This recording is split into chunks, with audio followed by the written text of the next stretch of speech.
Hello everyone, welcome to Siggy Cooks. Every one of us love the combination of kurma with puri and chapati, and if it's potato kurma, it's going to be double yummy. I've shared my secret recipe to prepare a tasty potato kurma that tastes delicious not only with puri and chapati, but is equally good with rice and appam as well. Add 2 tablespoons oil in a cooking pan. Add 1 medium-sized onion finely chopped. Saute until onions turn translucent. Add half teaspoon turmeric powder and give a quick stir for few seconds. In a mixer jar, add 1-inch piece ginger roughly chopped, 2 garlic cloves roughly chopped, 1 green chilli, and 1 medium-sized tomato roughly chopped. Grind to a smooth paste. Add the prepared tomato masala to cooked onions. Saute until the raw flavor of ginger and garlic goes away and until oil separates from tomato masala. Add few finely chopped mint leaves, few curry leaves, required amount of chili powder, 1 teaspoon coriander powder, and salt as required. Mix well, and while the tomato masala is getting cooked, add few coconut slices in a mixer jar. Add 1 to 2 tablespoons roasted gram, 1 teaspoon fennel seeds,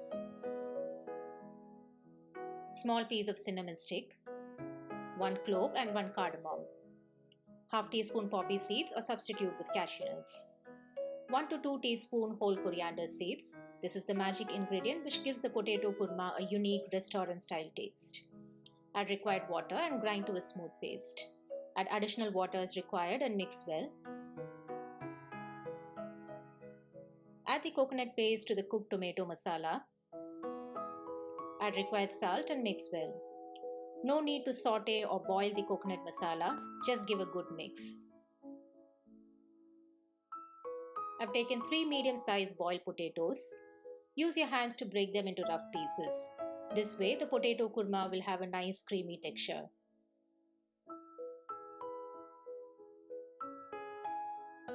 Add the mashed potatoes to the coconut masala.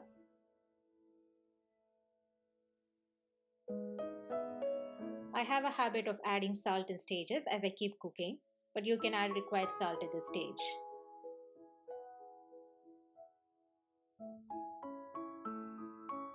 Add required amount of hot water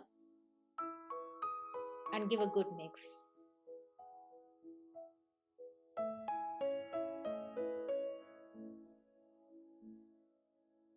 Allow to boil well.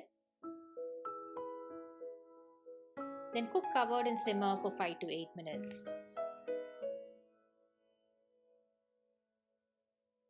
Finally, add few coriander leaves. And your tasty potato kurma is now ready. This kurma has a nice creamy texture and goes well with puri, chapati, rice and appam. My favorite is with hot rice and rasam. I hope you give this a try and also share your feedback on what did you have this with. Thanks for watching my video so far. If you're new to my channel, please subscribe and don't forget to press the notification bell so that you can stay updated with all my future video uploads. See you very soon in another interesting recipe. Until then, happy cooking and stay healthy.